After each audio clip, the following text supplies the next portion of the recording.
Throughout time, there have been mysteries mankind cannot explain. But advances in technology have led to new theories, and the search is underway for evidence that may unlock the most baffling questions of our time. On Mystery Quest.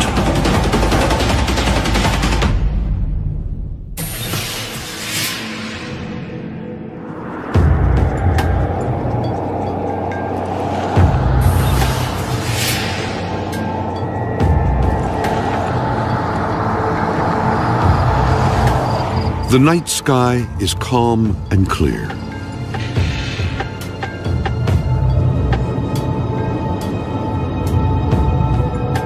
Across miles of desert, nothing moves, except one car with two men on a mission.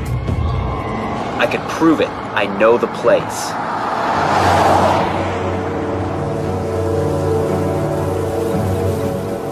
One, a physicist, is promising something shocking is about to appear.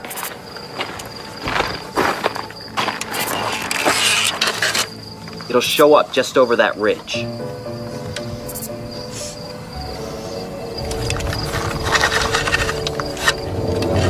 Then, right on cue, an object appears from nowhere.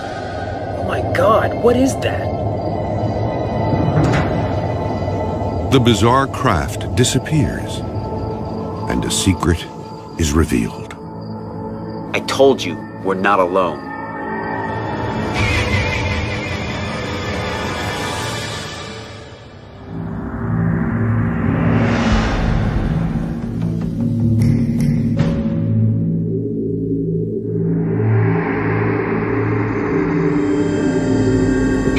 Questions about the existence of alien life have persisted for decades. Even more speculation surrounds the U.S. government and what it really knows. But amid the theories, there is one certainty: a belief that the public isn't being told everything. The conspiracy theories surrounding Area 51 are numerous. People use this as a blank slate on which to draw their darkest fears. While records are by no means complete, there have been thousands of reported UFO and alien encounters. From a mysterious crash in 1897, 6 years before the Wright brothers' first flight, to the Battle of Los Angeles in 1942, when UFO reports triggered massive anti-aircraft fire over the city.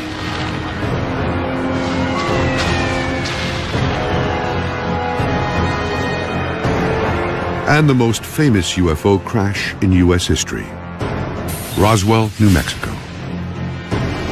If I was in charge of the military and the government, I would do exactly what potentially has been done, and that's keep it a secret. For decades, there has been one location believed to be the epicenter of this government cover-up: Area 51.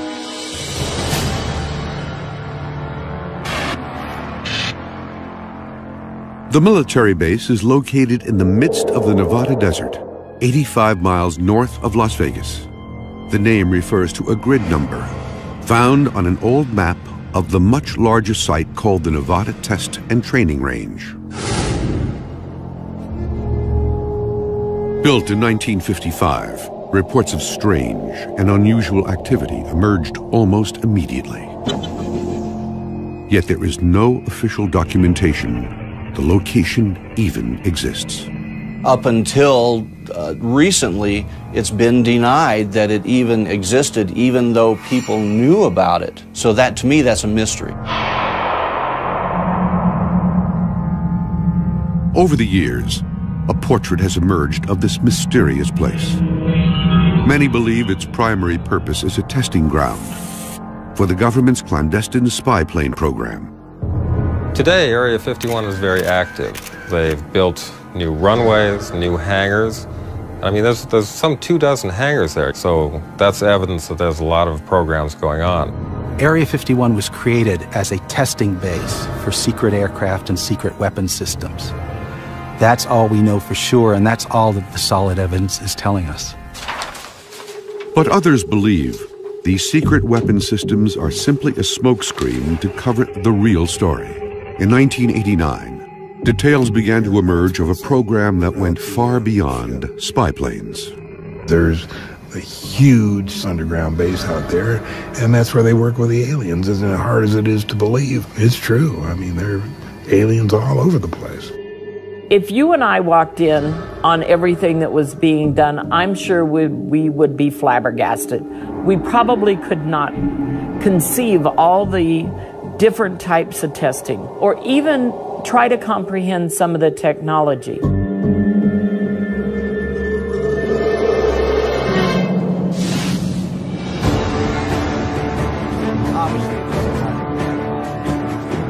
Now, Mystery Quest is mounting an investigation to try to find evidence of any government cover-up.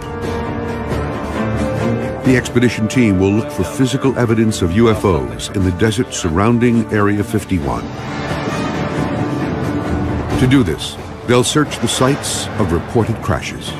Pete, I think we found something here. You may want to come take a look at this. The science team will test recovered metal fragments and determine if they are from Earth or another world. What do we got? Mystery Quest will also talk to a former U.S. Air Force pilot who says the government is actively seeking to cover up knowledge of alien encounters. It's registered top secret. You can't tell your wife, you can't tell your commander, you can't tell anybody in the squadron. The team will also position cameras around the perimeter of the base and look for any anomalies that may appear in the desert sky. And use a powerful telephoto lens to glimpse further into Area 51 than ever before. Right, there it is. And our investigator will examine a new location to determine if the government has moved its alien operations.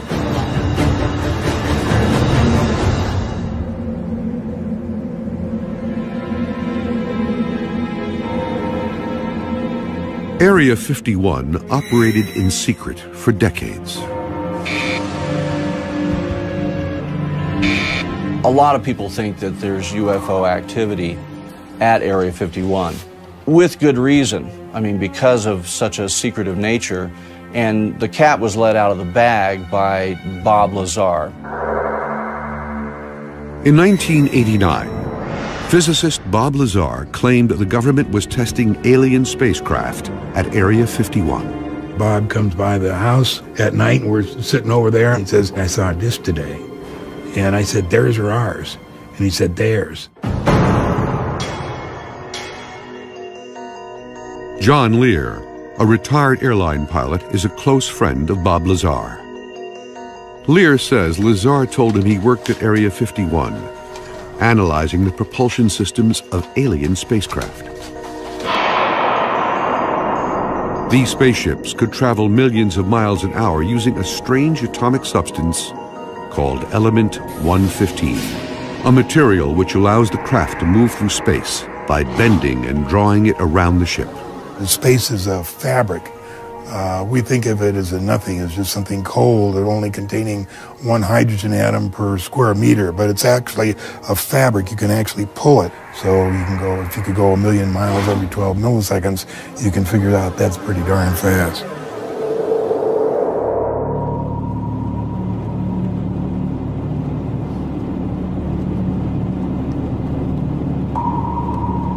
To prove his claims, in March of 1989, Bob Lazar led John Lear to a location outside the base. Then he told him exactly where and when he'd see an alien spacecraft for himself. It was descending. It had come up, and everybody says, there it is, there it is. But I could see the yellow and the goldish. It was radiating, and it was descending.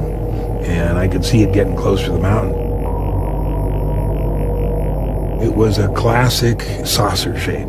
If you put one plate on top of the other, that would be a flying saucer. That was what I saw. Secret test site. And just a few minutes ago, we saw one of the government extraterrestrial UFOs fly over there. We all watched it for about 7 or 8 minutes. Lear was stunned by what he saw and is convinced to this day it was not of this world. It was exactly the day, exactly the night, exactly the time that it came up. So he had to have worked there. He had to have, you know, been involved in the program to get information like that.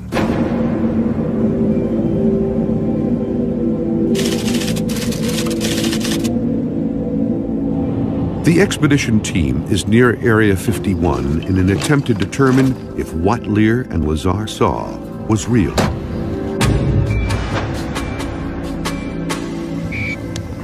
Peter Merlin is an aerospace historian and expert on the U.S. government's experimental aircraft programs.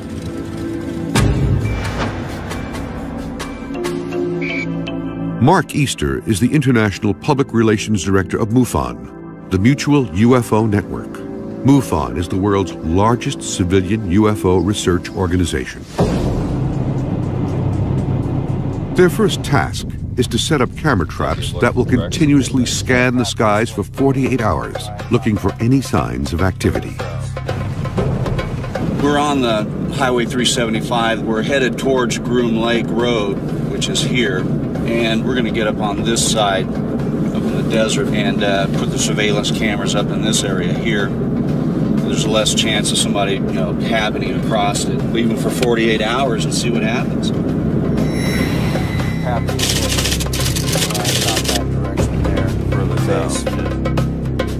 Mystery Quest has obtained 3 specialized cameras to digitally record the skies above Area 51 for 48 hours. The cameras are weatherproof, designed for areas where light levels change drastically. Infrared technology will allow them to capture images during the night.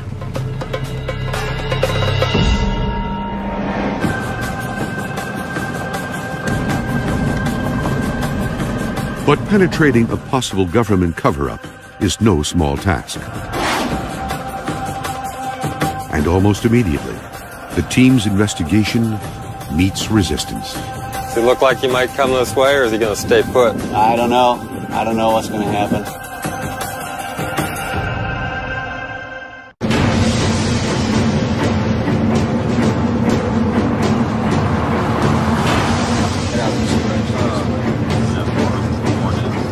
Mystery Quest has traveled to the Nevada desert, hoping to unlock any cover-up about what our government really knows about alien life and UFOs.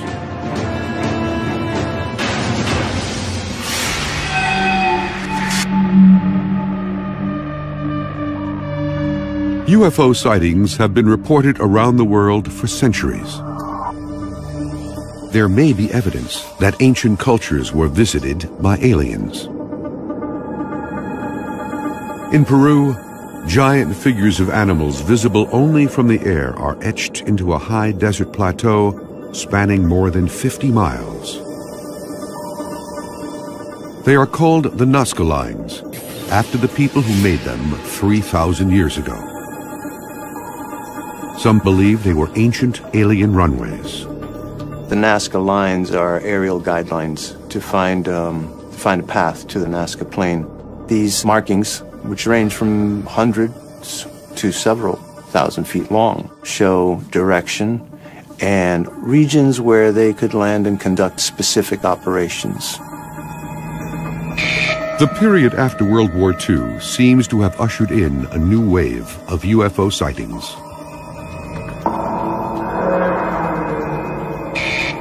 The most famous alien incident in history occurred in 1947 in Roswell, New Mexico.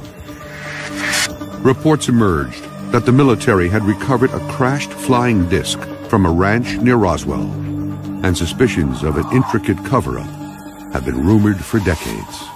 Parts were recovered, bodies were recovered, so the word went out before the military-industrial complex could get its hands on it and choke it. It is now known that governments around the world have also been keeping meticulous files on UFOs for decades. The United States has yet to fully release its files. But in 2008, the British government opened its files to the public. The reports were astounding. Thousands of unexplained UFO sightings.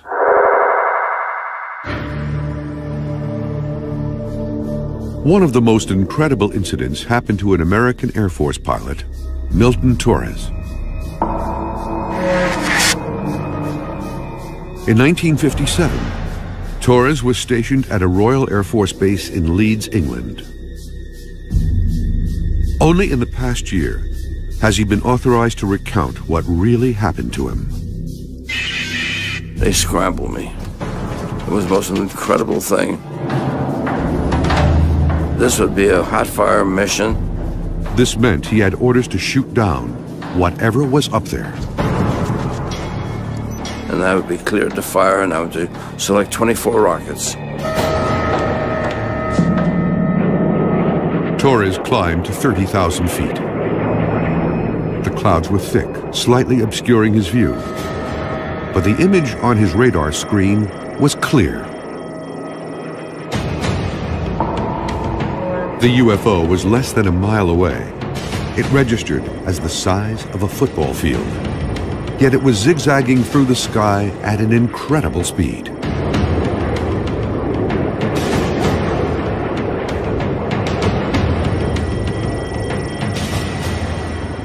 I saw it going up at about Mach 10, 10,000 miles an hour. We didn't have the SR-71, we didn't have the F-22, we didn't have anything that could go anywhere near that speed.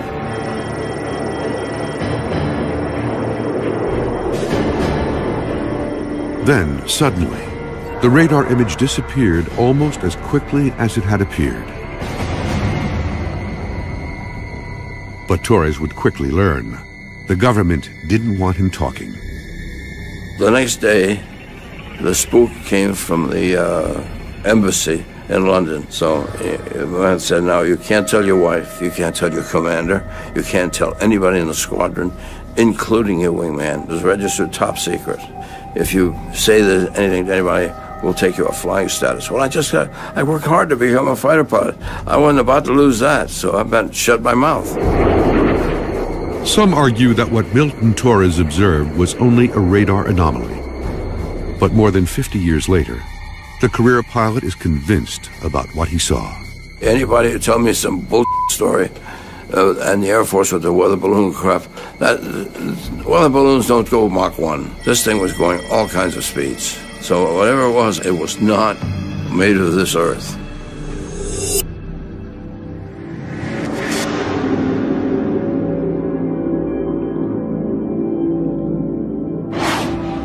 Speculation about an ongoing alien cover-up has raged for decades. Rumors are fueled by a government that won't officially admit the existence of Area 51. What is known is that Area 51 was originally constructed in 1955 as an aircraft testing site.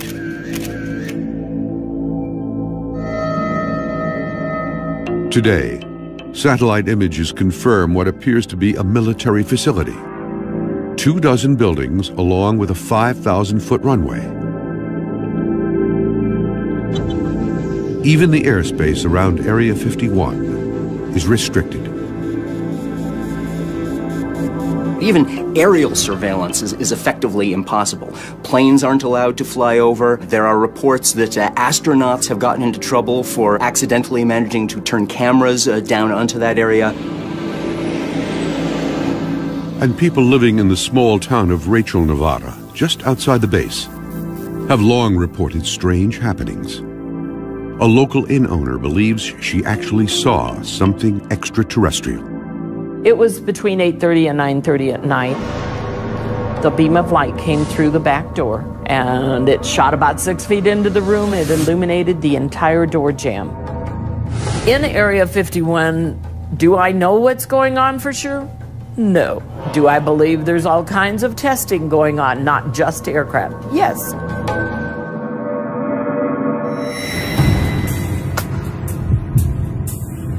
Next step, Room Lake Road. After setting the camera traps, the expedition team approaches the perimeter of Area 51 in an attempt to survey the base. There is no official main gate that leads into Area 51, but any approach makes it clear that you are not wanted.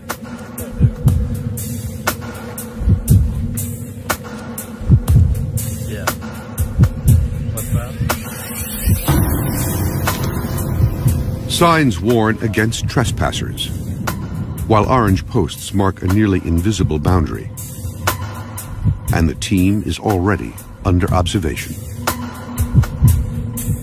They've even got remote cameras up there, so that guy doesn't even really need to be there watching us.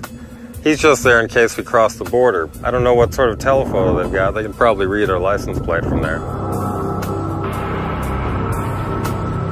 The guards are part of a private security force that monitors the perimeter of Area 51. They're authorized to arrest anyone who crosses.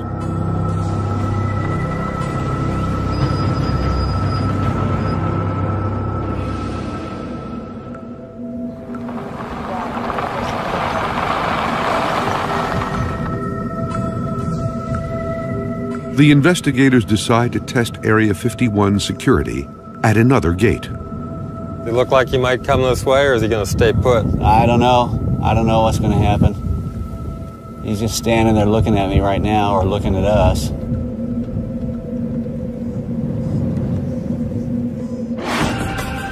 Merlin and Easter realize their investigation into Area 51 is going to require a new strategy.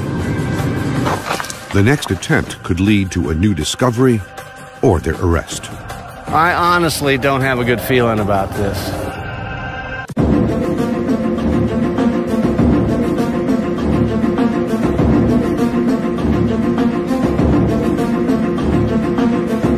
Mystery Quest is searching for clues into the truth behind the U.S. military's most secretive base. Many believe the government is involved in a cover-up of recovered alien technology and life forms.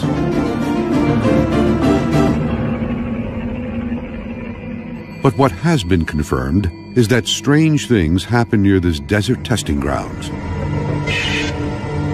Without warning and without explanation.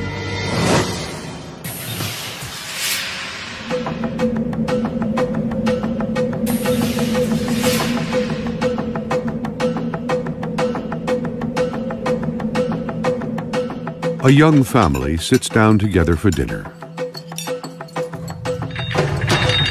Suddenly, the walls begin to shake.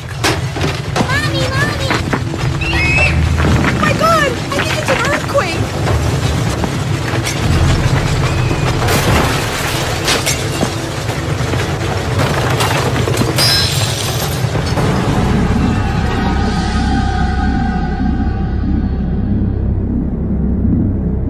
But geologists confirm it's not an earthquake, and weather services report no unusual activity.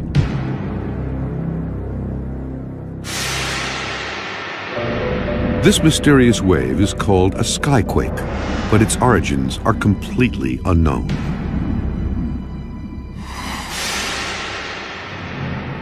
One theory is that these quakes are caused by a plane developed at Area 51 that flies so fast it is not called supersonic, but rather hypersonic. The government has never admitted it exists, but its code name is reported to be Aurora. The Aurora is one of the airplanes that has probably brought more people to study Area 51 than anything else. It was rumored to be something that could fly faster than Mach 5. Mach 5 is almost 4,000 miles per hour, twice as fast as any known airplane ever built. The rumors about Aurora were fueled by mysterious condensation trails that appear to be unlike any ever seen. Photographs show bizarre contrails, which consist of circular shapes evenly scattered throughout a line. People who believe in the Aurora project point to these sightings of these kind of mysterious contrails in the sky. They're sometimes described as being like donuts on a rope or pearls on a string. The idea is that the highly innovative propulsion system of the Aurora aircraft would produce this kind of characteristic contrail. The incredible abilities of the Aurora have led to speculation that alien technology must be behind such a powerful airplane. But conclusive proof of the program has yet to publicly surface. So far, in all the years since there were rumors about Aurora, there has never been any hard evidence such a plane actually exists.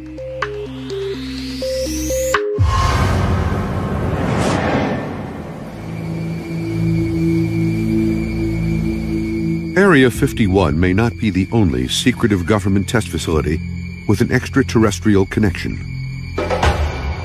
Many believe there could be an alien research network of locations around the U.S. and the world. This thing has grown worldwide, and you have to have support, logistics, and landing sites for craft. Any place where the space shuttle can land in an emergency, you can bet that that's part of the Area 51 system. There are reports this network includes the Atlantic Undersea Test and Evaluation Center, or AUTEC, the Navy's ground zero for evaluating advanced technology. The base is located off the Florida Peninsula on Andros Island in the Bahamas. They have a natural laboratory for the testing of submarine technology. And if you think of a submarine, you really will get a good idea of what a UFO is. Because a UFO is basically a submarine that can come out of the ocean, go into the air, and go into space.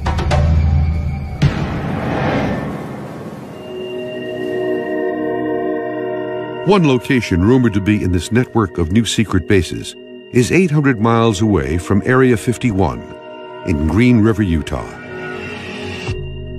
In the late 1990s, there were claims Area 51 had become threatened by scores of tourists and alien seekers, and the government responded by moving their operations. Glenn Campbell has been investigating the military bases of the Nevada desert for 15 years. He is examining the rumors that may link the Utah facility to the UFO research network.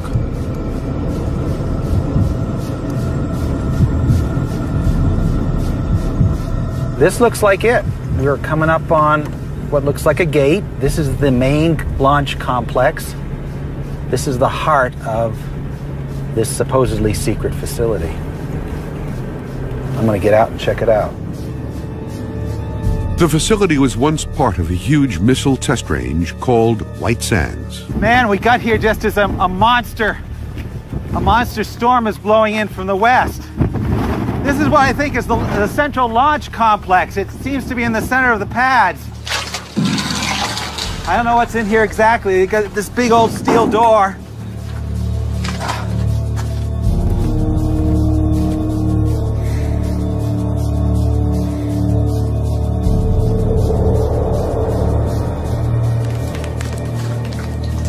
Glenn's search reveals what appears to be an abandoned military facility.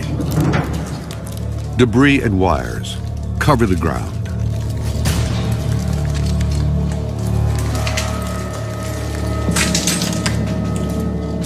More importantly, there is no evidence of alien or any other research activity.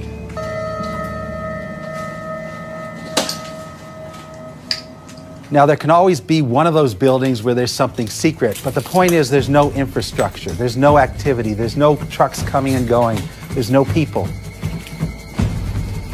This is a dead facility. This is not the new Area 51.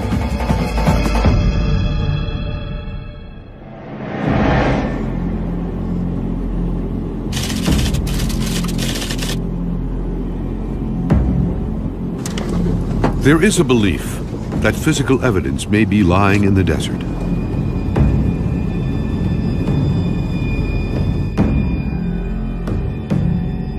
Now, the expedition team is on the hunt for that evidence. Peter Merlin became aware of a location outside Area 51 where a crash once occurred. Now, how did you find out about this location here? I heard about it from some ranchers who lived out there back in 1967. Something came streaking out of the sky, slammed into the desert and exploded. Pretty soon, Air Force guys showed up in helicopters and trucks and kicked them off the land, told them to forget what they'd seen, and then they cleaned up whatever was left.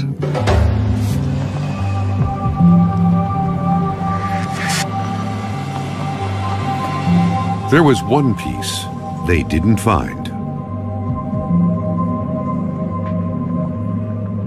Check this out.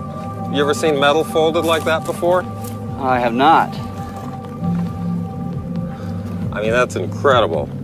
The force, it must have been planted in the ground at extreme speed. I'm not sure what kind of alloy that is. It's like stomping on a beer can. It's almost like it went straight in. But there's no impact crater here. I don't think it hit right here. I think it hit somewhere else and parts went all over. The piece is too large to move for testing. The team decides to split up and scour the desert for smaller debris. What we're out here looking for, it's not just what might be aircraft parts. You can't assume what you're looking for is man-made. You have to be open to whatever the case may be. Now, if it's a piece of something that I'm concerned about, I won't touch it unless we get a Geiger counter on it. The Nevada desert was the site of many atomic tests. Caution is paramount.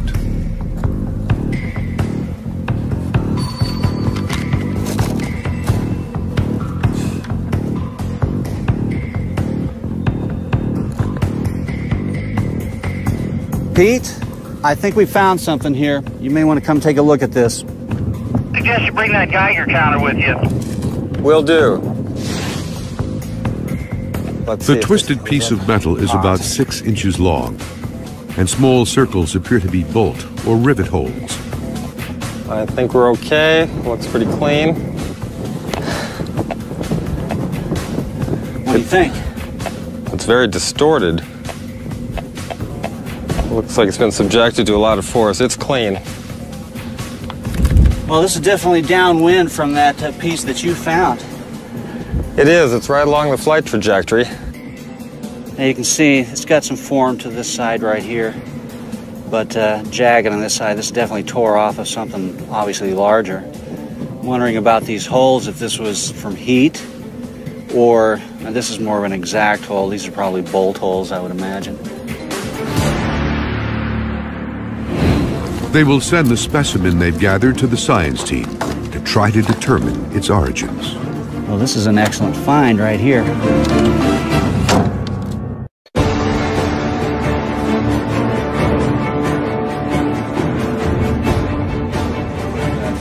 Mystery Quest is investigating whether the U.S. government is hiding a UFO research program at Area 51 and other locations. There is only one place to get a clear view of Area 51. It is called Tikaboo Peak, an 8,000-foot summit 26 miles from the base.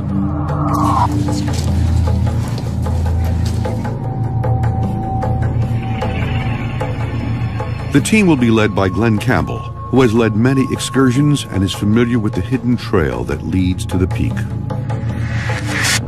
But this trek is different. Oh my God, now wow. That's a big lens. This is the largest telephoto lens ever brought to Tikaboo Peak.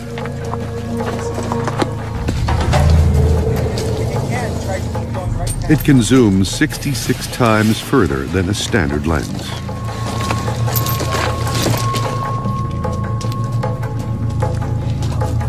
The team makes steady progress as Campbell leads the group to the summit.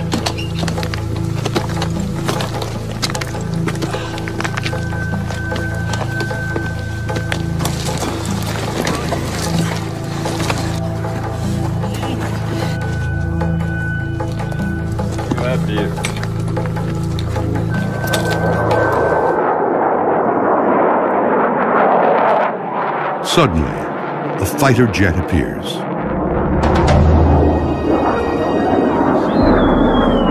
this guy has circled this peak 3 times, and I kind of ask myself, does he know we're here? Is he looking at us? The jet makes repeated passes.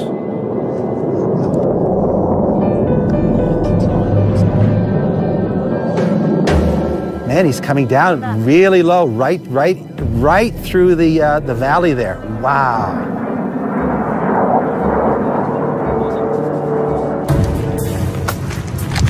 Then it becomes clear the government is scrutinizing the team's progress. Thank you. Coming! Coming! A military helicopter suddenly swoops in for a closer look. Man, they have to be here for us. Is he circling this peak? He's circling the peak. He has to be here for us. Well, there's no question. He's here for us.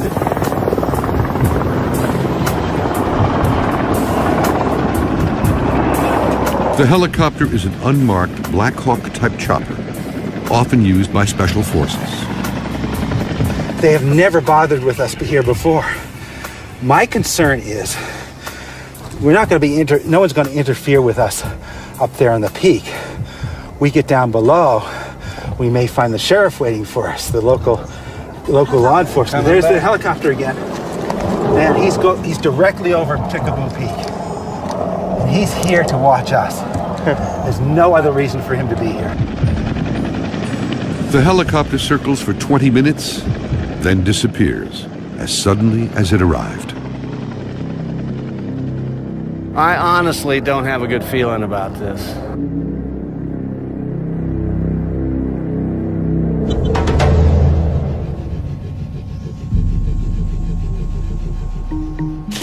The science team has received the wreckage from the desert. Dr. Jerry Delaney at Rutgers University Lab will oversee the testing using an electron microprobe, a device that can determine almost 100% of the elements that make up any object. Dr. Delaney will test for anything extraterrestrial. There are very distinctive features that are the signature of the trip through the Earth's atmosphere. Anything that comes through the atmosphere, whether it's a stone the size of my thumb or a spaceship, is going to heat up, and it can form a crust in some circumstances.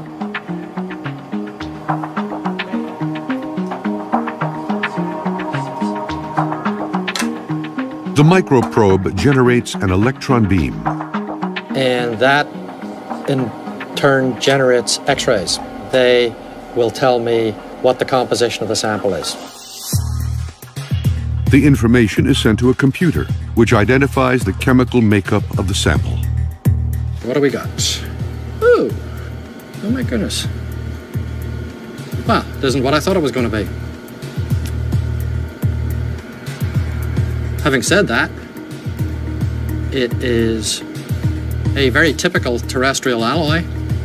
It's brass. This object looks as if it was something that was man-made, maybe a vehicle, maybe farm equipment, maybe something military, I don't know. But everything about it says man-made, terrestrial.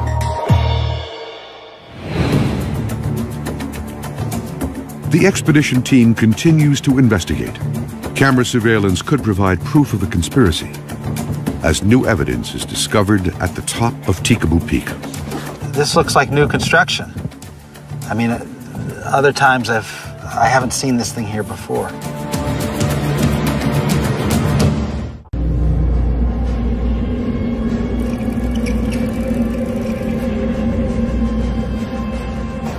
Mystery Quest is deep within the Nevada desert, trying to unlock the puzzle of extraterrestrial life at Area 51. This commercial aviator believes that the government is reverse engineering alien technology at Area 51.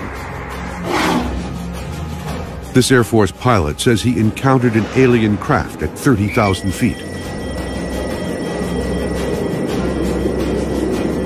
And these researchers are trying to gain more information using an incredibly powerful high-definition lens to peer into the base. The team has climbed 8,000 feet to capture the closest images ever taken of Area for continued tracking by the Navy. Reports about this event were sent back to Sinclair Fleet Headquarters in Norfolk, Virginia. However, an official determination into what was seen on sonar that afternoon was never made. But according to reports, the Navy lost track of the craft after midnight on the fourth day. It was never picked up on sonar again. Nobody advanced a theory as to how something could move that fast. We have reports of USOs going into and out of the water, but we don't have any of the technical data. Flying saucers that are above the ground, people see them. But what's underwater, the Navy sees them. And the Navy isn't talking about what it's finding.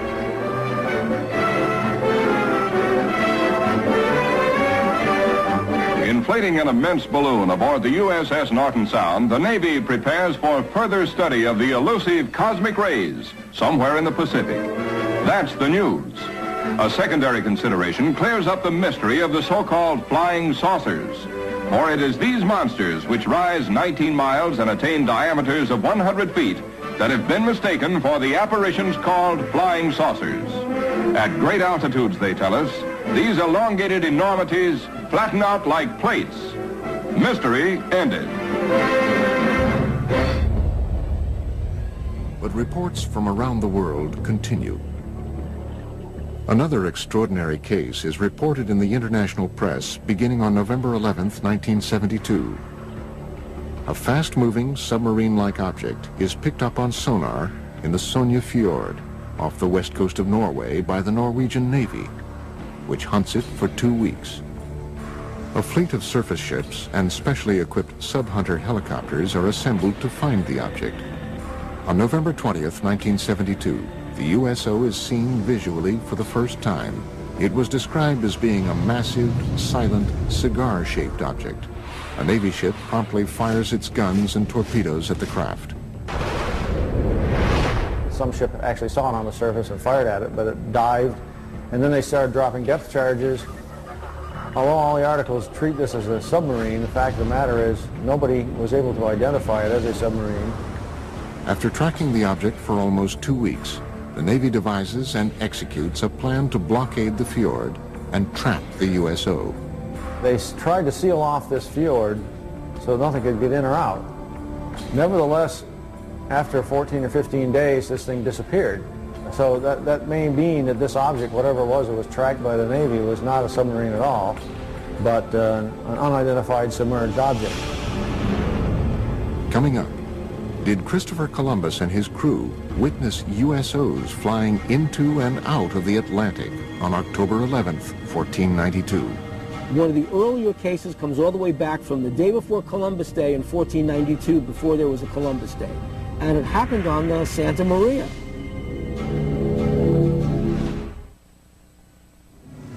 October 11th, 1492, 10 p.m. A calm, clear night. Christopher Columbus and his crew move slowly across one of the deepest ravines of the Atlantic and through the Bermuda Triangle. Below them is almost 4 miles of water. Suddenly, unearthly lights are seen flashing across the bottom of the ocean. One of the earlier cases comes all the way back from the day before Columbus Day in 1492, before there was a Columbus Day. And it happened on the Santa Maria. This person's name was Gutierrez. And Gutierrez was on the Santa Maria with Christopher Columbus and noticed an object rising out of the water, a disc-shaped object. A great flash of light with a level of brilliance unlike anything known at the time suddenly erupts from the sea to the sky, startling Columbus and his crew of 120 aboard the 3-ship Spanish fleet. In less than 5 hours, they would discover the New World. Christopher Columbus maintained a log in the ship. It describes what could be interpreted as a UFO event. They saw, in the description given in the logbook, the flickering of a wax candle going up and down in the night. It couldn't have been a campfire on ground because it was beyond the horizon. This possible USO incident is more than just legend and lore. For the first time ever, Original text from Columbus's log has been made available to the History Channel by archivists at Fordham University, custodian of a rare handwritten copy of the journal. The October 11, 1492 sighting was not an isolated occurrence.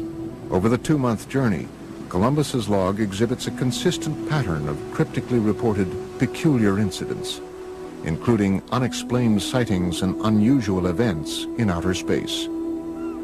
The following is from an entry on September 10, 1492, the halfway point of the voyage. The crew of the Nina stated they had seen a garaho and a water wagtail, but these birds never go farther than 25 leagues from the land. From an entry September 11, 1492. Saw a large fragment of the mast of a vessel, apparently of 120 tons, but could not pick it up. Entries on both September 17th and September 20th indicate that stars or other unidentified lights in the sky are seen to move. The cause was that the star moved from its place, but the needles remained stationary. And from the infamous entry of October 11th. The Admiral, at 10 o'clock that evening, standing on the quarterdeck, saw a light. Calling to Pero Gutierrez, he told him he saw a light and bid him look that way, which he did and saw it. The Admiral again perceived it once or twice, appearing like the light of a wax candle, moving up and down. Is it possible that these strange events, recorded during the most fabled nautical journey in history, were the result of otherworldly vessels tracking Columbus's fleet? Some suggest, however, that any interpretations or rationalizations that might be gleaned from Columbus's log are not the whole truth. If Christopher Columbus saw a strange thing come out of the water, fly around his ship, and then take off, would he have told anybody about it? They'd have locked him up in the brig instantly. The guy's crazy, because things can't do that. One of the earliest USO reports comes from 329 BC. After witnessing what he described as shining shield-like objects flying into and out of the Jaxartes River in India, Alexander the Great was so convinced that he witnessed otherworldly vessels, he spent the final 6 years of his life searching for evidence of these objects in a diving bell, believed to be the world's first submarine. Some conclude, however, that Alexander's underwater adventures had a greater goal, finding and conquering the one kingdom that had eluded him, Atlantis. Well, Atlantis first enters literary history in the philosophical dialogues of Plato. These are the Timaeus and the Critias. The gods, bothered by the attitude of the Atlanteans, decided to destroy Atlantis. In one day and one night, they destroyed it with a cataclysm, and it sank. To this day, researchers continue to speculate about Atlantis as a hub of USO activity. The legend of Atlantis definitely is based on knowledge, probably lost by today, of some secret underwater civilization. Atlantis's supposed location in the Mediterranean would have provided USOs a convenient position from which to monitor human civilizations and their shipping routes to and from Asia Minor, Rome, and Athens.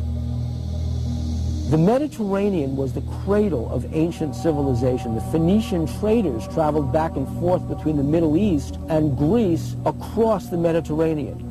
If there were a culture of either aliens or original inhabitants of planet Earth who wanted to seed the planet, to seed humanity with myth, the Mediterranean is a natural base for them to set up an underwater facility. Well, I don't know if Plato was talking about unidentified submerged objects when he came up with Atlantis, but I suppose there are people who, number one, assume that Atlantis is real, number two, that it's somewhere in the Atlantic, number three, that it's buried under thousands of feet of water. The ancient Athenians, however, were not the first to record stories of unidentified objects in the oceans.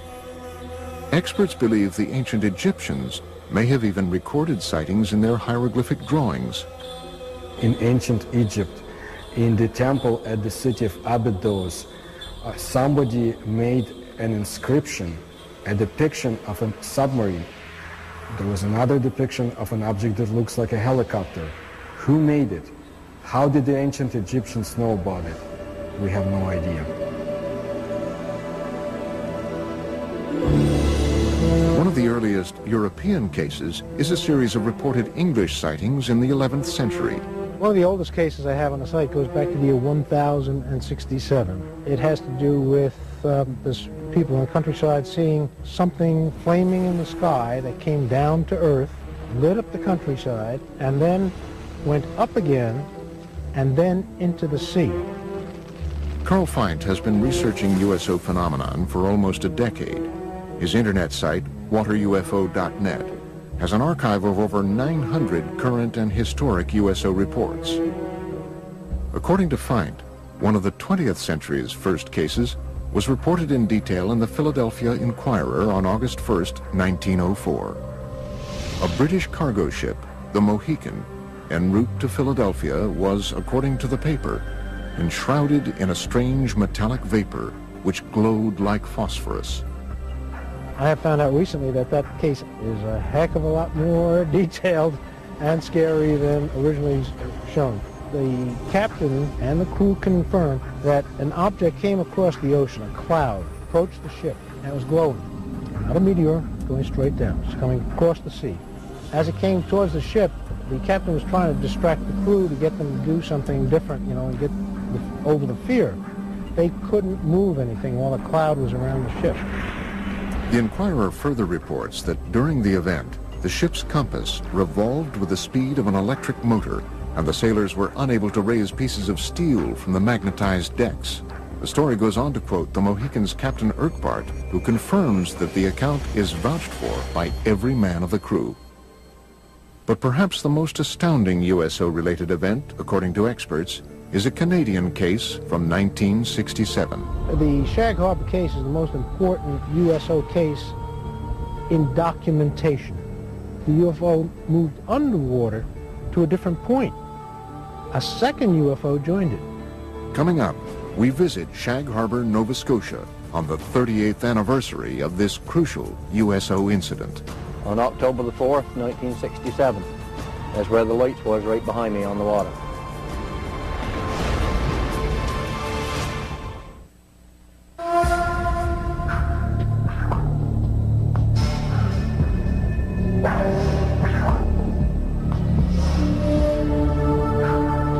Years ago today, October 4th, 1967, approximately 20 after 11 in the evening, something happened in Shag Harbor that became quite memorable in later years.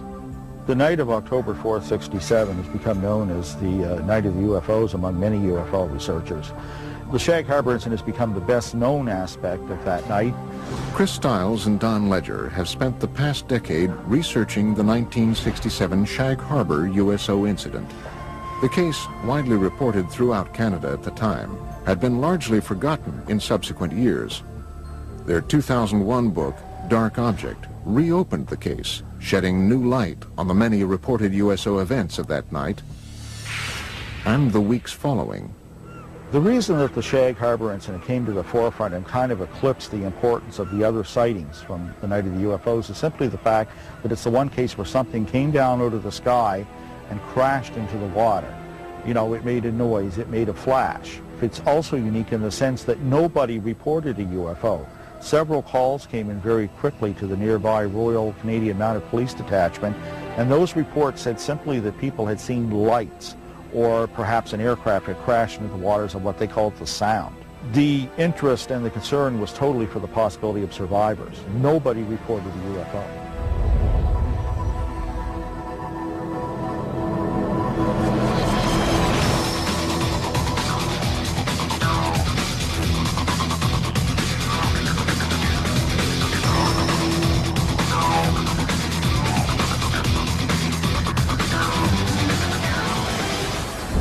I'm not surprised now that I had seen something in the sky that night, because all over Nova Scotia, the night of the Shag Harbor incidents, there were many UFO reports. Just up around the bend, we'll be coming into Shag Harbor, and the site crowd gathered and watched whatever it was that happened here 38 years ago today.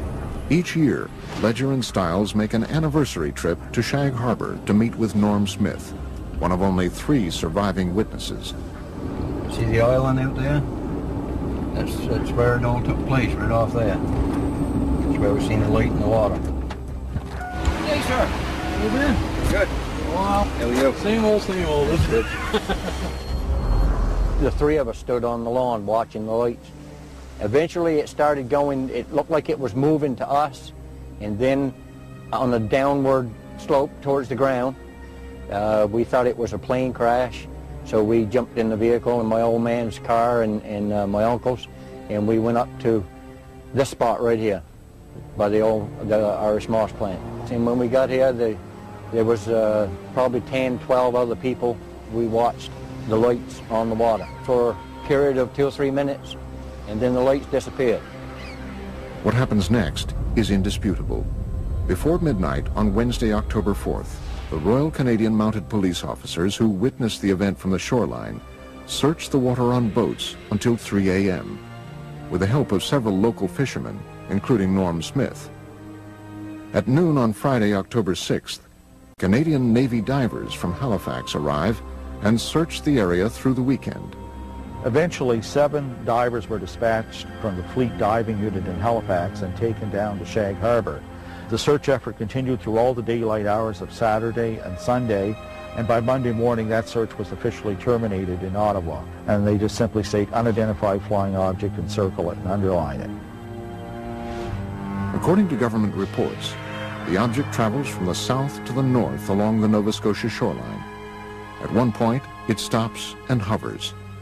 Then at approximately 11:20 p.m., it enters the water at a 45-degree angle, 300 yards offshore. Directly behind me where we seen the lights, right at Bomb Portage Island, directly behind me.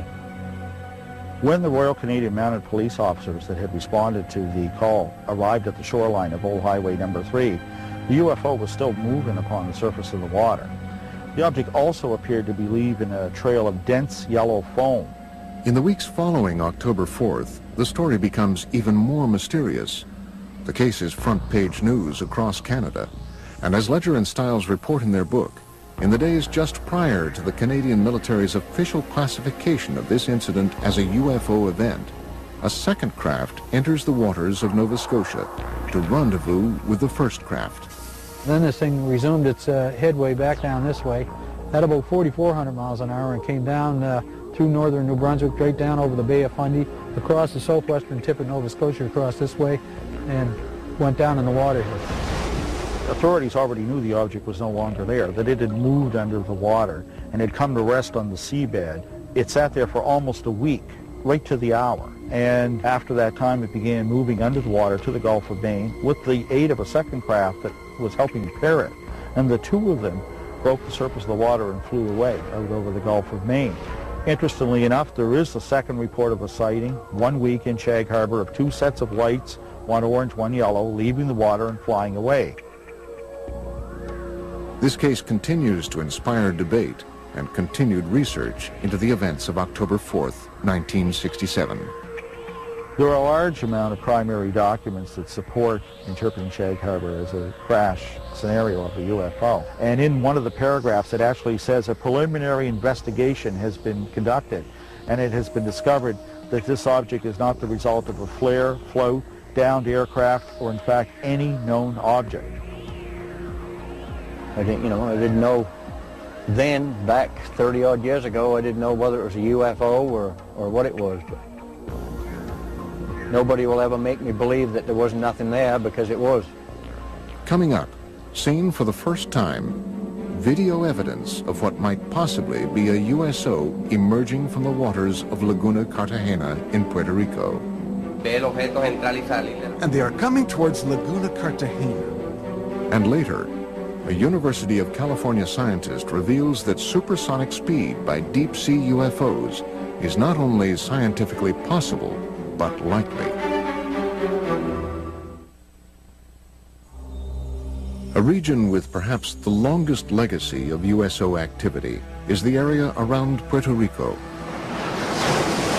As the mysterious southern point of the Bermuda Triangle, The island has been at the center of USO debate for decades. Puerto Rico is a hot spot for underwater UFO activity, and it seems to match the pattern of other cases. Puerto Rico is considered in all of the Americas to be the place where there's the greatest number of USO sightings. Members of the Puerto Rican-based ufology group, Project Argus, agreed to lead a tour of some of the island's more notable USO-related areas. Laguna Cartagena is an isolated lake near the southwestern corner of the island. It has become linked to much of Puerto Rico's reported USO activity. I have been conducting investigations for years in Laguna Cartagena, where there's also a lot of secrecy about USOs. Laguna Cartagena since 1930 has been a place where hundreds of cases were reported of flying objects coming and going from the area. October 8, 2002, approximately 9 p.m., Puerto Rican police officer and Project Argus member Carlos Torres witnesses a red glowing USO fly out of the waters of Laguna Cartagena at an incredible speed.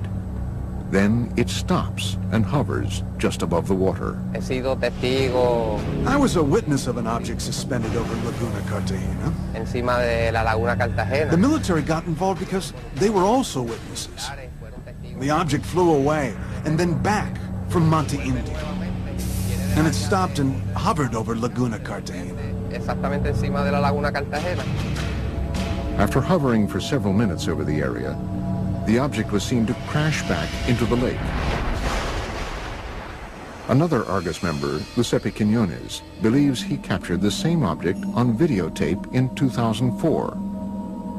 I took a video on November 20th, 2004, in the immediate area of Laguna Cartagena. Seen for the first time, possible video evidence of a USO near this enigmatic lake. The brightly lit, craft-like object was seen emerging from the water. Here, it hovers for almost 1 minute before flying away. In the mid-1990s, several attempts to disprove the USO activities were made, despite hundreds of witnesses that said they saw lights going in and coming out of the water. They have been seen all over Puerto Rico. Specifically, the most mentioned places are Laguna Cartagena and Route 303. The region of Lajas, through which Route 303 runs, has been another source of significant USO and UFO reports, including a possible 1997 crash on Monte Indio that left behind a scorched earth impact zone and many unanswered questions. In May 5, 1997, an UFO crashed there, burned many lands on the top of the mountains, and there was federals that night, and they obtained something that we don't know, an UFO. After this 1997 incident, local government officials began to take USO and UFO reports more seriously. As a direct result, the mayor of Lajas, Puerto Rico, recently designated the roadway through the heart of Puerto Rico's UFO country as UFO Route 303. But for now, other USO-related events around the island are far more pressing for experts. In the hills around Lajas, a mysterious government aerostat, a tethered balloon-borne radar, is frequently launched up to 3 miles in the air, ostensibly to monitor air traffic and weather. However, USO researchers believe the balloon's real function is actually covert, to observe and record UFO and USO activity. There was a government document in the legislature where a secret investigation was conducted. Not public, but secret, about the USO events in the waters. But the document states that they do not pose any danger to humanity. The volume of USO reports from around this small island have prompted many to speculate that the deep waters directly below the southern tip of the Bermuda Triangle, just offshore, conceal more than USOs. experts and researchers from around the world believe they possibly obscure a major USO base as well. It is suspected that there's a base between La Paguera in an area near Cabo Rojo. It is also supposedly very deep and cavernous, and it goes as far as Laguna Cartagena. The motive for them coming in and out of the water is so that they are able to enter in one area and come out in a different area in the underwater basins. Could all of these events simply be tied to local mysticism, or perhaps the cultural sway of the Bermuda Triangle? In Puerto Rican culture, the majority of the people here, even though they talk about the Chupacabra and the Bermuda Triangle, they do not believe in any of this. Or is there possibly something more? It's a reality. The USOs in Puerto Rico are real. There are hundreds of testimonies and witnesses. It's all real. I think that the UFO phenomenon is real. Here in Puerto Rico, there have been hundreds of cases. That is a reality. Coming up, possible photographic evidence of a USO exiting the waters of Gulf Breeze, Florida.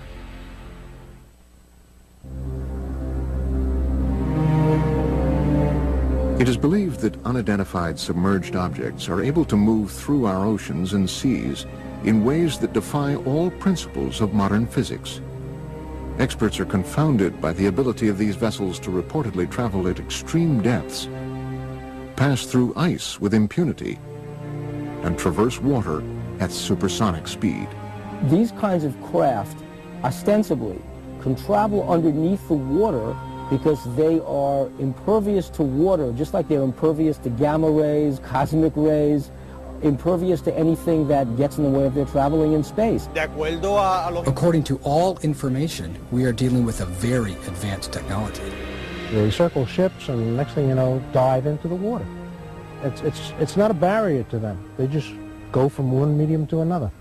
In late 1969, while conducting their regular Operation Deep Freeze ice-breaking exercises near Antarctica, U.S. Navy sailors aboard the USS Calcaterra reportedly witnessed an unidentified submerged object with some extraordinary capabilities. Ivan Sanderson in Argosy magazine, where he talks about an event somewhere in the Arctic when an object came up through the ice and took off. Really sort of burrowed its way through. A large submarine-shaped object, at least 100 feet long, is seen bursting out of the frozen ocean through several yards of solid ice at an incredible speed. But this case, however, is only one of many similar incidents reported by navies around the world. I know of one case that occurred near Leningrad. In the winter of 1976. A USO broke down through the ice, maneuvered underwater, and then again broke back out through the ice. They do melt ice. Now, if you had a meteor, the dynamics of the thing would break the ice into chunks and scatter them all over the place. With the UFO, it's a clean hole. USO witnesses have also reported seeing waterspouts beneath USOs as they exit the water, including Ed Walters, a resident of Gulf Breeze, Florida, who snapped this never-before-seen Polaroid picture of what appears to be a USO above a tornado-shaped waterspout on July 7th, 1988. So he was looking north towards Gulf Breeze across the Santa Rosa Sound, a distance of about 7,000 feet. He noticed that the water down beneath the object started to get all foamy or something. You could see it dancing around, and all of a sudden this column of water went up and contacted the bottom of it. The picture that he took actually shows that. Such cases have caused some experts to assert that USOs might possibly use water as a fuel source. There are those who feel that water is essential for the fusion process. There are a lot of cases where UFOs hover over reservoirs and small bodies of water, not only large bodies of water. It does seem to be some evidence that they can use water to help their craft in some way. They may use water as a fuel. When these cases where they talk about objects hovering over the water and seeming to suck water up in, certainly sounds like they need a big drink or something to keep going. Modern scientific theories abound about how USOs developed the ability to propel themselves through water with great efficiency. Researchers envision everything from massive jet-like propulsion systems to frictionless bubbles that cocoon the objects. So the engines wouldn't be engines as you and I would imagine engines. They would be generators, generating a magnetic force, creating a magnetic envelope around the craft that repels the Earth's natural magnetism, hence allowing them to accelerate, decelerate, climb, fall, and navigate through the water. By exerting forces at the surrounding fluid, seawater, nice electrically conducting fluid, you control the drag, you control the flow, the speed, the lift. You can get around all the problems of high-speed motion under the water. A magneto-aerodynamic system would work similar to the electromagnetic submarine that was successfully tested. An electromagnetic submarine was in fact built and tested by the University of California, Santa Barbara in the mid-1960s. It took advantage of saltwater's natural ability to conduct electricity. The first successful test of an electromagnetic propulsion system was conducted on Earth in 1966, when this electromagnetic submarine was first demonstrated. This electromagnetic submarine moves through the water as a result of electromagnetic forces. It has absolutely no moving parts. The principle here is that seawater is an electrically conducting fluid.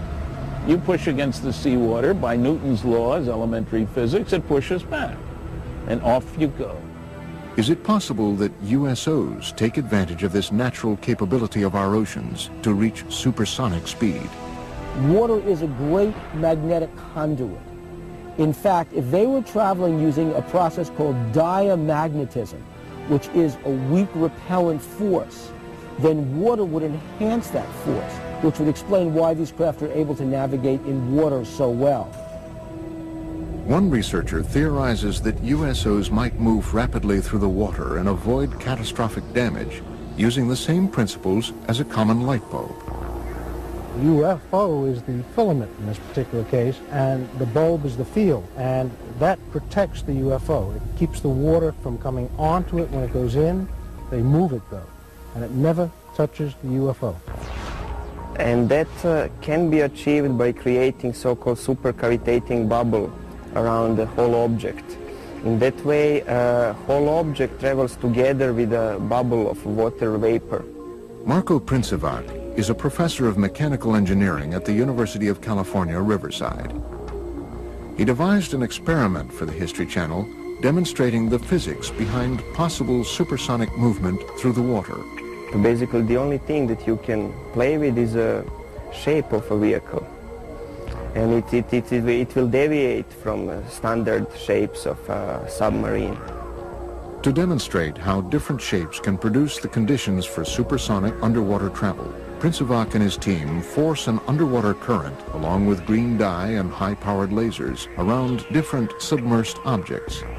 So if we have something called a streamlined body, we see that fluid flows undisturbedly around that body. This red streamlined object represents the perfect shape for a fast-moving underwater vessel. In direct contrast, the cube that is tested creates massive resistance all around the object.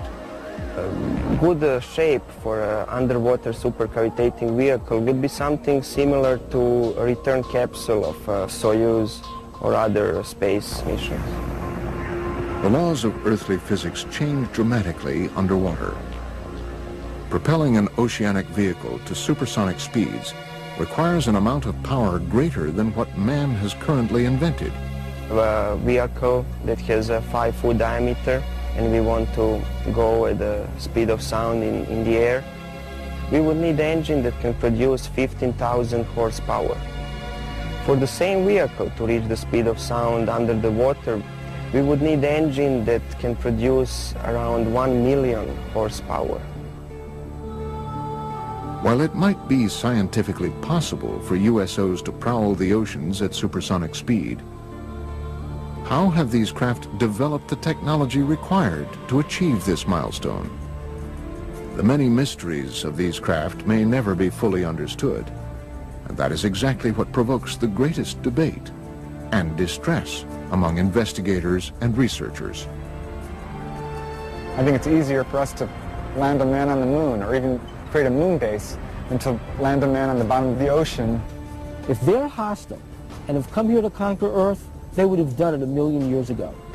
We might be their creations for all we know.